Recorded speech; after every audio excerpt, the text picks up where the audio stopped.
All right, so today we're going to cover a lot of different things. The OCCSP program itself is fairly straightforward, but there's a lot that goes around it that kind of surrounds the package of it.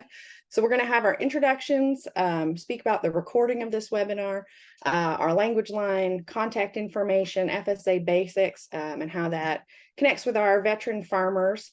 And we're also going to speak about some other upcoming opportunities if you have some more in-depth questions. So our session is being recorded today, and we have a little bit different format. Instead of hosting as a webinar, we're hosting as a meeting. So thank you for muting yourselves. And we'll go back to our webinar format next month. We do these brown bag lunch seminars just about every month on sort of FSA, USDA outreach programs. We do have a technical assistance line that's in 20 different languages. So if you do have farmers in your area where English isn't their first language, the Farmer Veteran Coalition can accommodate that. And we are working, we have a grant right now in coordination with the Flower Hill Institute, where we're working on technical assistance and outreach. So specifically, that program started out working on the ERP program, which was emergency relief. Often connected with weather, things like drought, wildfires, things like that. The ERP2 program has now closed, and now we're sort of starting our outreach on all of the other pieces that USDA FSA provides. And we're joined today with an FSA specialist. Becky's here, and I'm going to have her introduce herself in just a moment. So Diego, who sent out the emails and organized this, we all represent the Farmer Veteran Coalition, which is based out of Waco, Texas. And our mission is mobilizing veterans to feed America.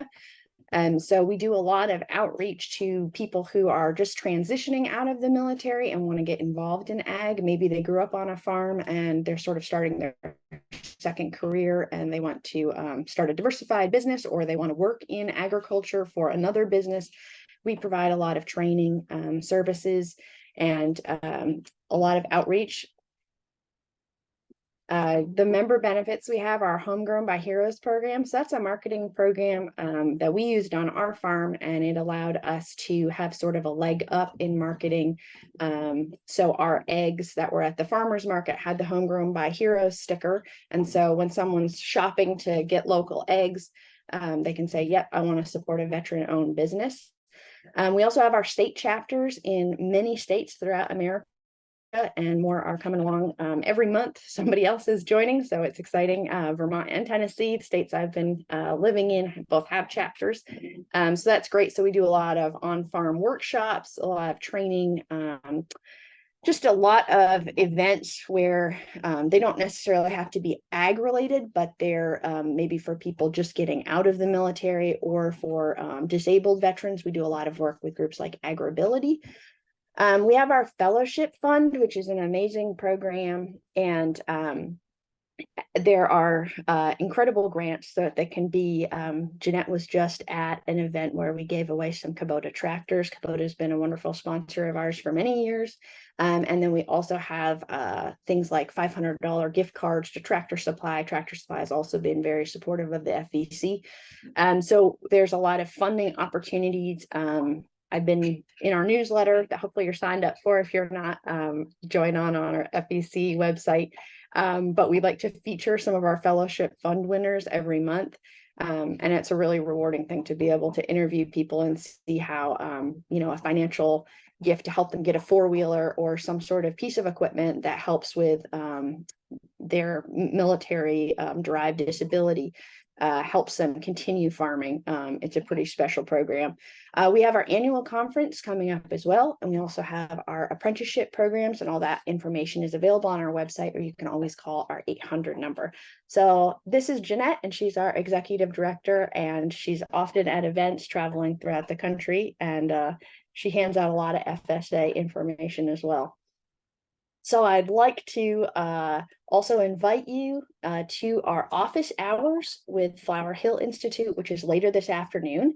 So this webinar, we're just going to kind of dive in, give you a quick overview. But if you have really specific questions for your personal farm, There's going to be, it's a very casual situation, very relaxed. You can come jump on for, 5 minutes, or you can stay the entire hour. There will be an FSA specialist there, so we can kind of dive into your specific question more.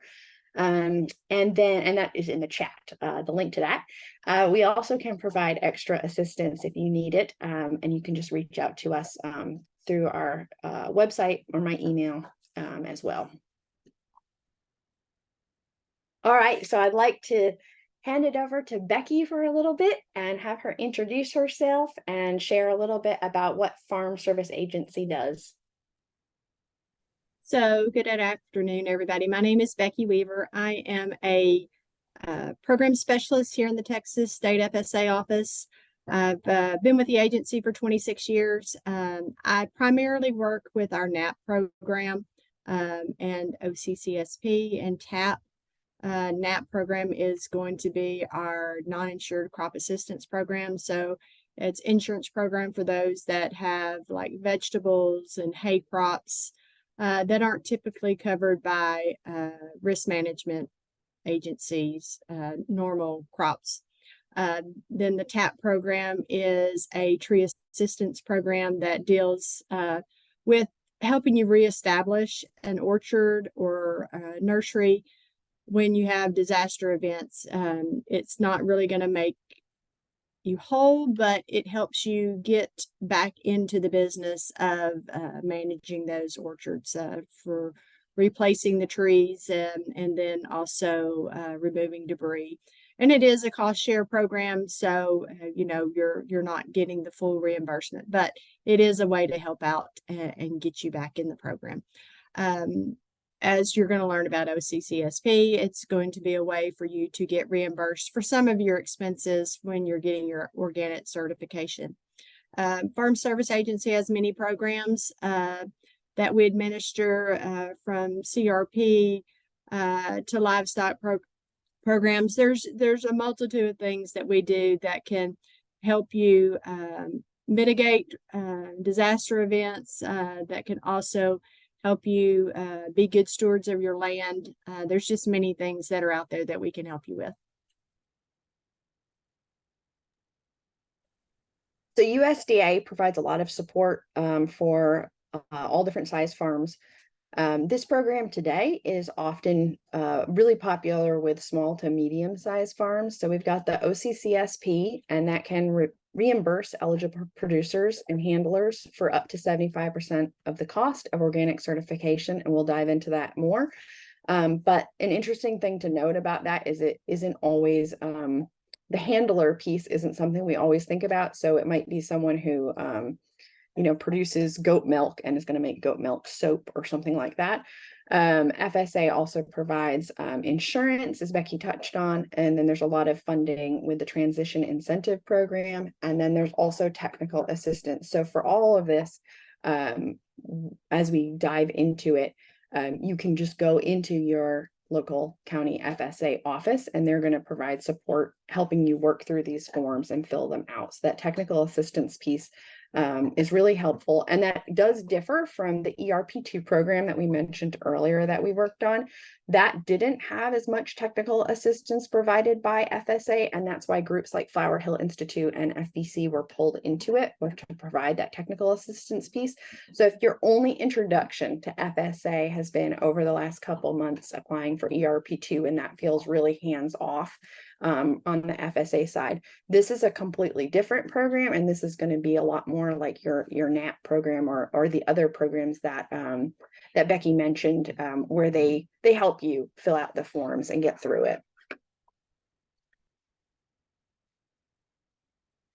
All right, so just some background on organics. So the National Organic Program is a federal regulatory program. They develop and enforce the national standards so that it's consistent across the board. And they are the people who accredit the third-party organizations to certify your farm. There's some really good information, again, in the chat with the Organic Integrity Learning Center. They have a lot of videos and materials to really kind of explain each one of their steps and their programs. But basically, this is the certifying agency that can also help get you the names of people who can do the organic certification. So organic foods have been around for a while, and it's a continually growing market. We're seeing our USDA certified organic products. There's a huge demand for them across the world because there's so much quality involved in it. It started in 1990. This program was proposed in 2001. It was part of the 2002, Farm Bill. And it started out pretty small with 5 million to launch the program, and then it's just continued to grow over the years. So with each farm bill, as it fluctuates, sometimes this number that you're going to hear, the $750, changes. A couple of years ago, it was only $500. So it does fluctuate, but there has been a really good demand for this program, so it's likely to continue. So the piece of this process is that you would become interested in being an organic farmer. You would seek out an improved certifier, get that whole process done, and then you would bring that to the FSA office in order to get this rebate or this money back.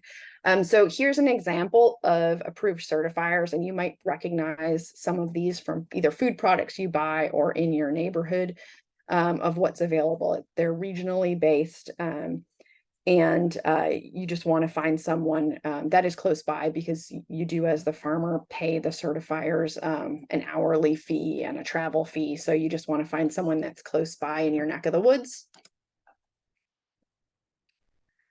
So the USDA does not do the certifying on your farm. So you would just have the third-party certifying agents come inspect your product and your farm. So they would grant organic certification to compliant producers and handlers so that you could then take your stuff to market and label it organic. And you also will have spot visits on your farm as well, and they often come to the farmers market as well if that's where you sell your produce, for example.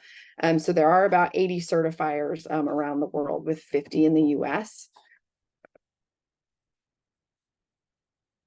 So the process is, you're interested in organic, you are willing to adopt organic practices, and you find one of those certified agents. You submit the application and fees to that certifying agent, and then they would review your application. They go over with it. The first time you apply, it's a fairly lengthy application that I think could be a little intimidating, but you are paying them to help you work through the process of filling it out. So you'll go through that application, and you don't also have to be perfect at that point. That's the point where you work with the certifying agent to make tweaks to your operation and to make sure that you've stopped using something that isn't permitted in the right time frame. So that's really the time where you're working out your plan.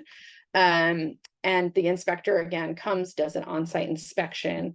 And then they go back, review your application, and the inspector's report is then submitted. And then the one thing is that an inspector told me that was a good piece of advice was to, if you have a 20-acre produce operation, you want to be organic, and you're thinking, well, I only want to start with 10 acres. It really makes sense to do the whole operation first, if possible.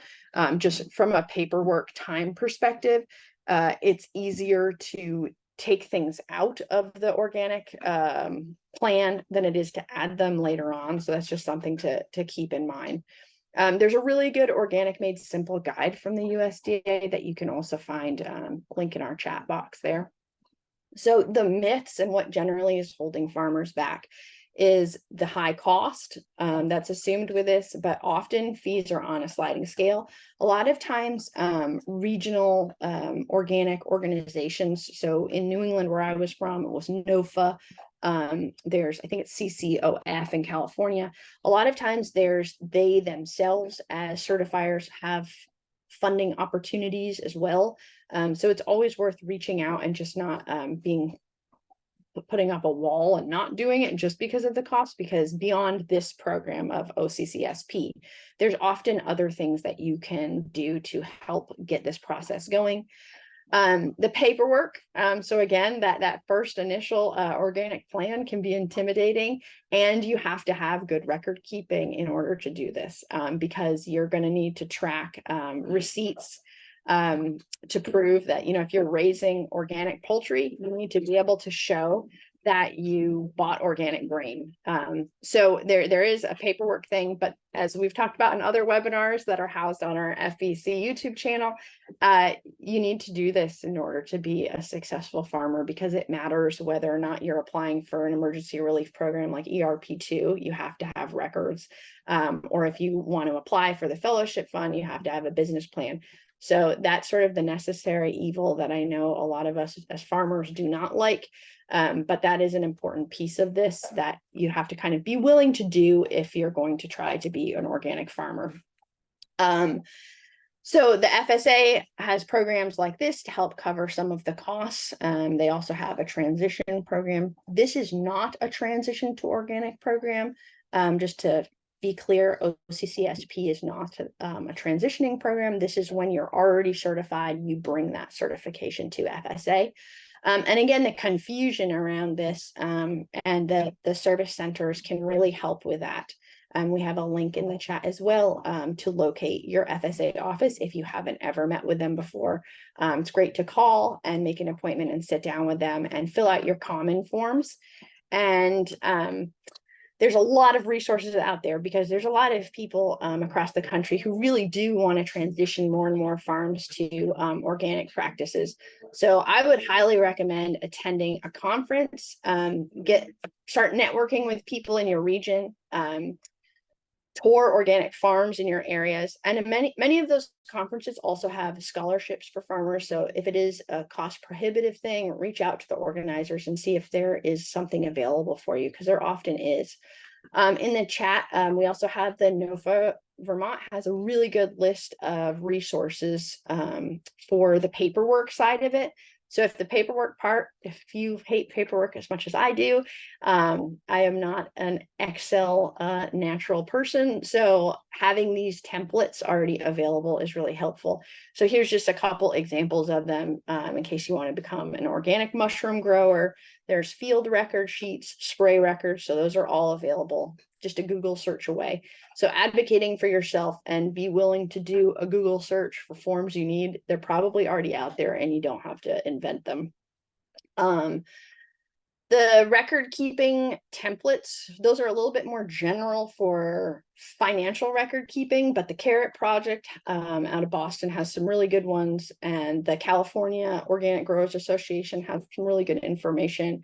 And then I think the Mo one is the Maine Organic Farmers and Grower Templates, and they have some really good ones, even a wild blueberry one, which is pretty rare, but they have a lot. Also be sure to check out that Integrity Learning Library we mentioned earlier, because they have a ton of videos and those are direct from USDA. And the nice thing about that is they're generally current. So as these programs change, whether it's annually or for farm bills and YouTube videos as this one as well, sometimes the details can change a little bit. And so you want to make sure you're getting the most accurate information. So going directly to the source with the USDA FSA links is usually the best, just to double check the numbers piece and submission dates as well. So I'm going to have Becky go into this a little bit more, but just dive into a little bit of what the OCCSP program is for, who's it's for, and some of the details about the timeline application dates, since we are in fall of October, almost. So OCCSP is going to be for those producers that are already certified organic. What it's going to require you to do is have that certification and then complete an application for reimbursement of the different scopes. Now, I don't know if you plan on going over this, Kate, what the scopes are. Yeah, we'll go over that in a sec. That's the good part. And so the program year that we're currently working on would be 2023.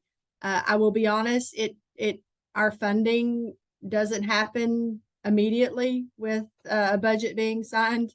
Our fiscal year runs from like October 1, to September 30th. I believe last year we did not get our OCCSP funding until May, which is a little aggravating, but that is how government seems to work some days, it seems. But we would be working on those certifications that were paid, from October 1st of 2022 through September 30th, 2023. Now we can accept some late filed applications, and those usually go up through the end of December.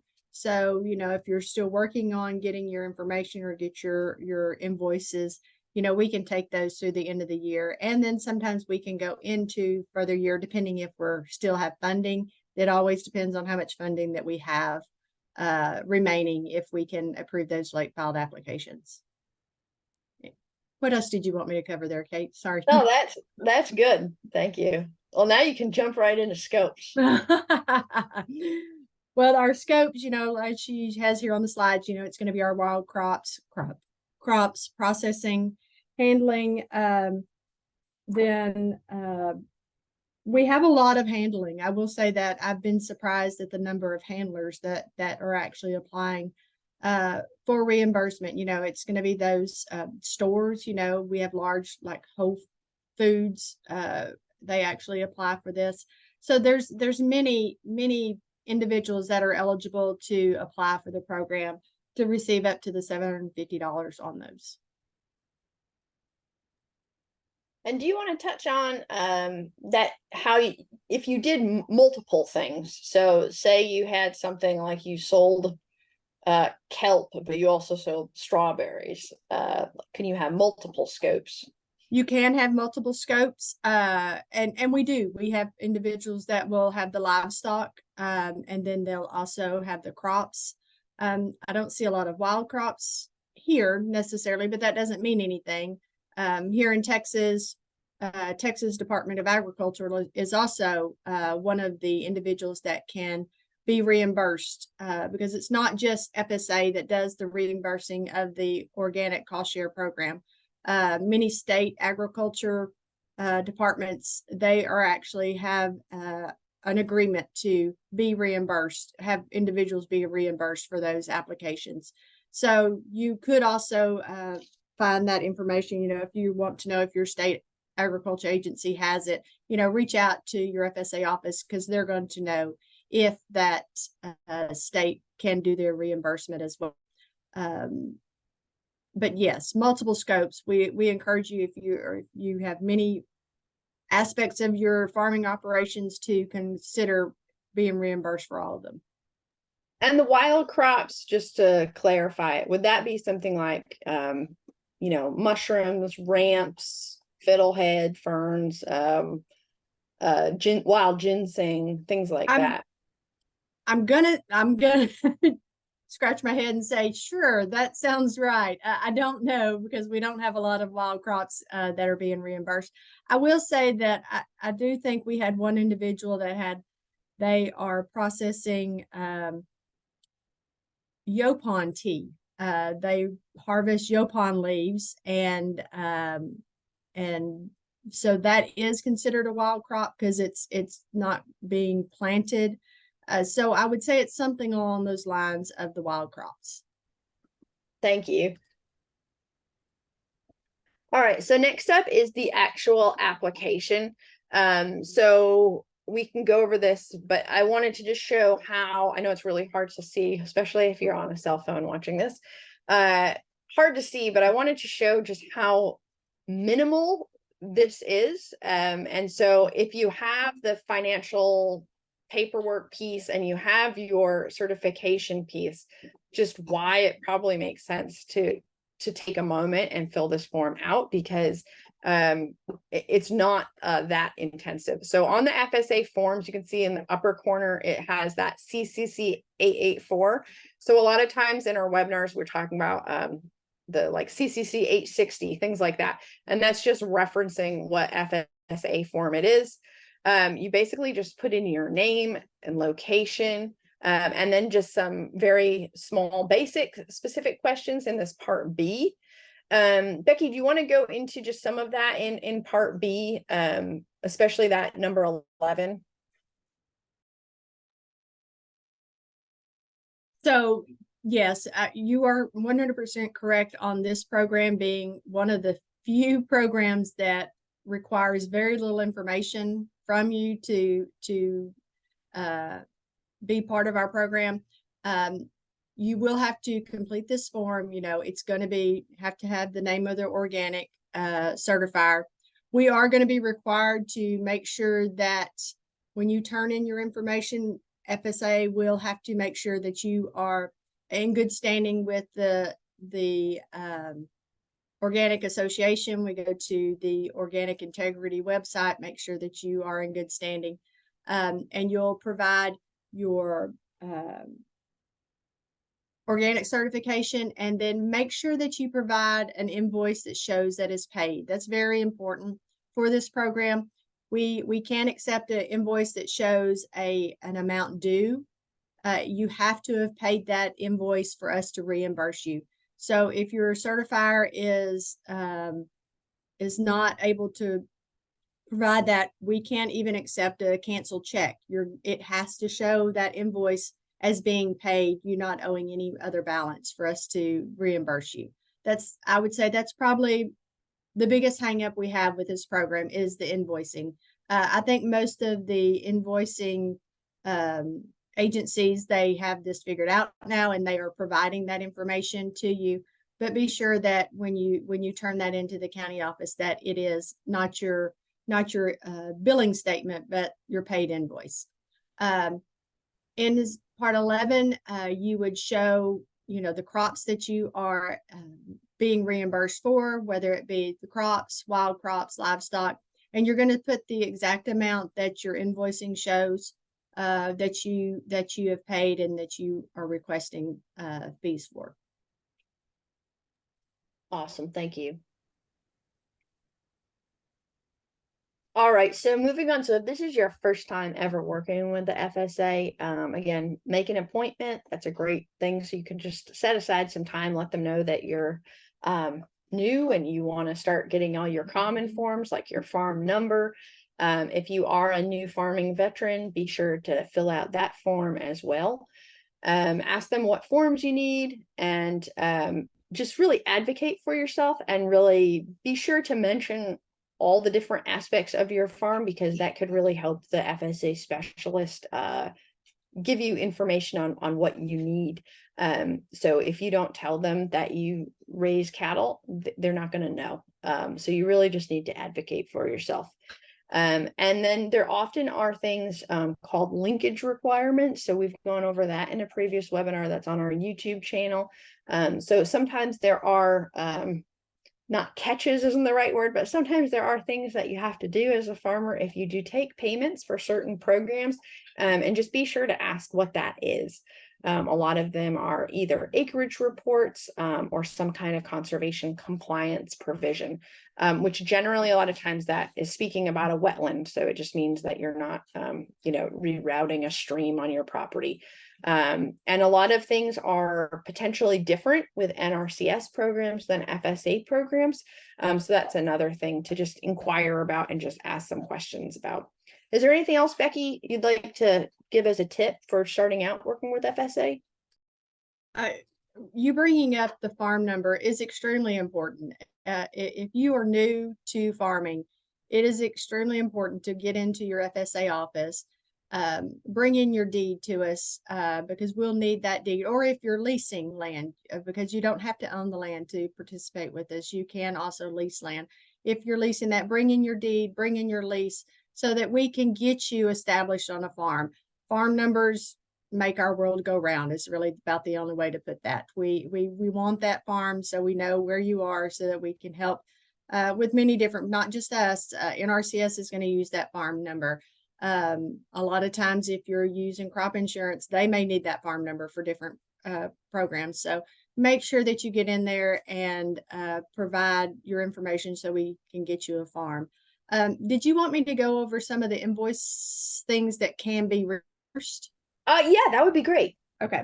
So a few of the things that we do allow for the reimbursement, it's not just the fees. There can be other things, but your application fees or your administrative fees, those inspection fees that happen, including travel costs or per diem for the organic inspectors. There's also organic certification costs, including fees necessary to access international markets. If you have a state organic program, and this is specific to California, they will allow you to have that reimbursed. User fees or sales assessments, and honestly, even postage. Now, there are a few things that they will not let you be reimbursed for. And those are going to be inspections fees if you're in violation of something. We're not going to allow those type of fees to be reimbursed. If it's with another organic certification with a different agency besides USDA, those can't be included. Your labeling, you know, the USDA organic label is very important to all organic producers, but that labeling is not something that can be reimbursed. Now, if you're going to do materials and supplies and equipment, naturally, we can't reimburse you for those type of things, and late file fees or your membership fees. But, you know, your generic administrative fees that are part of getting that certification, we're going to allow most of those to be reimbursed. Great, thank you. All right, so we have some FAQs. So we've got in the upper, my right-hand corner, we've got the paid piece, which Becky mentioned, which is definitely very important. So I'm certified transitional. Can I participate in the OCCSP? Becky, you want to answer that? Yes, no, if you're transitional, that is not going to be allowed to be reimbursed, those fees, as you're getting into the program. You're going to have that certification showing that you are 100% organic. And then what is the maximum reimbursement amount available to be a certified operation? For 2023, per scope, it's going to be $750. So if you have the multiple crops, each crop, you can get up to $750 reimbursed on those fees.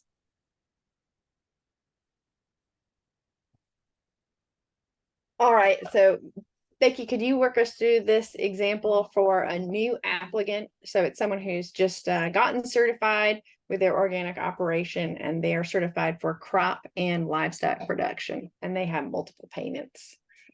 Well, you're putting me on the spot here. Oh yeah.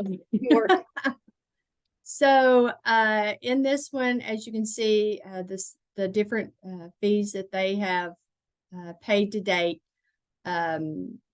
This is an older application, needless to say, but their transitional fee was $1,500 in 2013. That would not be allowed to be reimbursed in that year, since they were in the transition phase.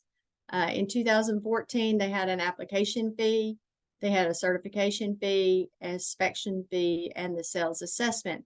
So they paid up, you know, the $2,350.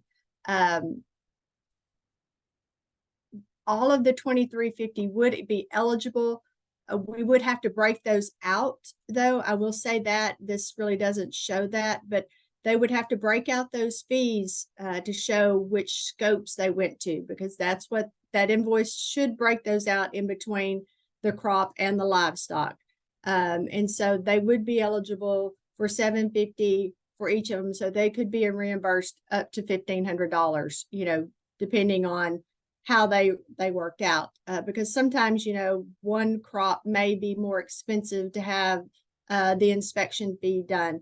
So if it didn't reach up to the $750, you know, you would only get, say, let's say the livestock, they only had a small portion of it that they were certifying, and so it was $600, and the remaining $2,350 was for the crops.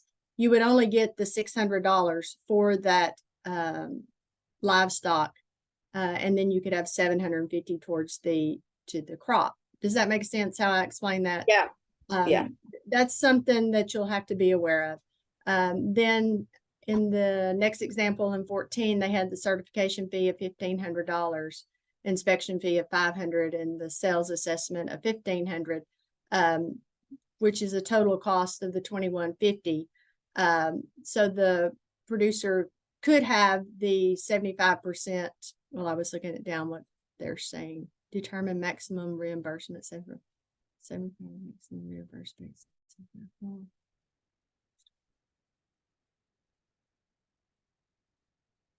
I'm really not sure what that part B. I'm not gonna lie there, Kate. This is from your people. This is from USDA guide. But no, but I think the important thing is just that you can get, it's not just $750 once. It could be for the no, it's multi but it's by year. I will say it's going to be by the crop year that you're applying for.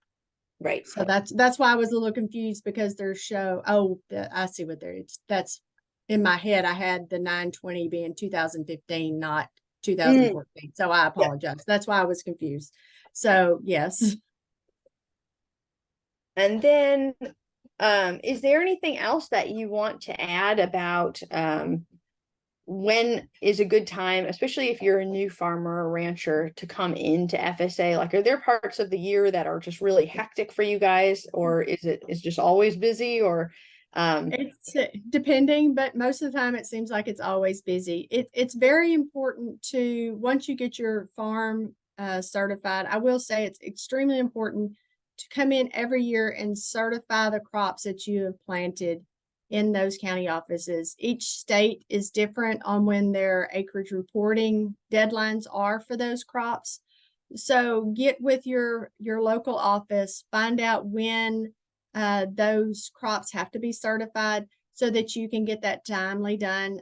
If it's not timely, there is a late file fee that applies with FSA for certifying a farm.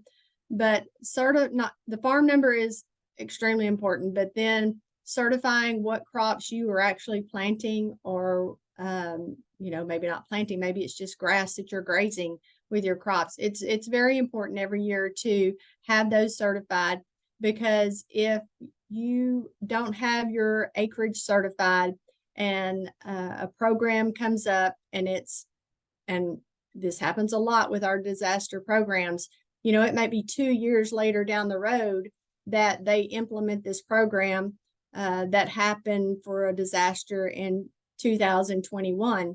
And if you didn't certify your crop in 2021 timely, or during the late planting time or late certification time, then it would make you ineligible for the program. So it's very important to make sure that you certify your acreage and get your farm number so that you can participate with the FSA programs. We have some amazing programs that, in a lot of instances, they are really saving producers. Right now in Texas, for the past 3 years, needless to say, and maybe up to 5 in some parts of the state, the drought has just been horrible for our livestock producers. And we have multiple programs that are helping those livestock producers be able to go purchase hay, be able to be reimbursed for going and transporting the hay back to their livestock. So, make sure that you get that acreage certification taken care of, because it is what all of our programs are based on. So please, I can't stress enough making sure that you get that done. I know a lot of people are like, oh, I don't want the government to know what we're planting. They have no business. But there are instances where it is so important to be established so that when disaster hits, we can help alleviate some of the stress that comes from trying to take care of your farm during those times. Thank you. So we had one question from Terry, and it says, I don't know if you can see it as well, Becky, but it says on the application, you put the entire amount paid out by each scope, backed up with invoices. Then the payment is calculated by FSA. So as long as the amount paid out is over $1,000 in each scope, you'll receive $750 reimbursement. Is that basically correct? Yes, that is correct. Okay. And then Terry asked, how can we find out who else in our state is certified USDA organic? So are you, Terry, do you want to find farmers who are USDA organic? Farmers or handlers, I should also say. Right, that would be the idea.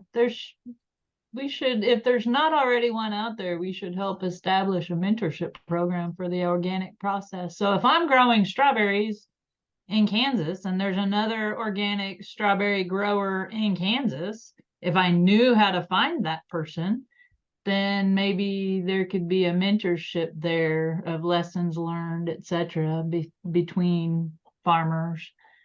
Not seen as competition, but assistance. Well, I know for at least for in New England, we had the Northeast Organic Farmers Association. That's what it was. I think that's what NOFA stood for. And they had that. So a lot of the regions, or if you're in California, the state has it.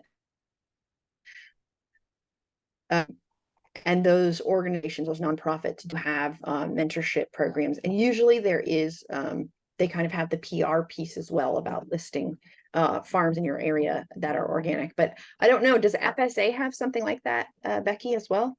We would not be able to provide that. That would be kind of a PII information that we would not be able to really share without that producer allowing us to do that.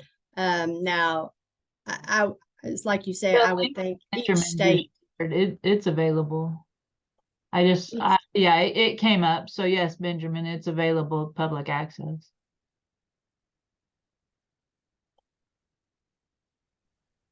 Does anyone else have any other questions before we end the web? To everyone being here and taking the time. I know everyone's really busy, especially right now with harvest coming in. I also want to add, Flower Hill will be having their office hours later today at 3 p.m. Central Time. I put the link for their office hours for you to register in the chat. If you have not seen it already, please join that as well. If you have any more questions, they can also go into more depth about the program and any other questions that you have as well, or technical assistance, anything like that. Again, this will be on our YouTube channel. I'll put the link in the chat for that as well. It'll be recorded. If you want a copy of the slideshow, the presentation, you can send an email to kate@farmbeco.org or to me as well, diego@farmbeco.org, and we can send that to you for your own purpose. I think that's all the time we have today. Thank you, Becky, for all the help you gave us today. Thank you, Kate. And thank you, Terry, for all the questions that you provided with us. Kate, Becky, anything else? That's it. Thank you so much for being here today. And we look forward to doing this again next month. All right. And thank you, Becky. And if you have any questions, just feel free to reach out to us again. We thank you for working around us for this different format. We'll be back to our regular format for the next webinar. But thank you, everyone. We hope you have a great day.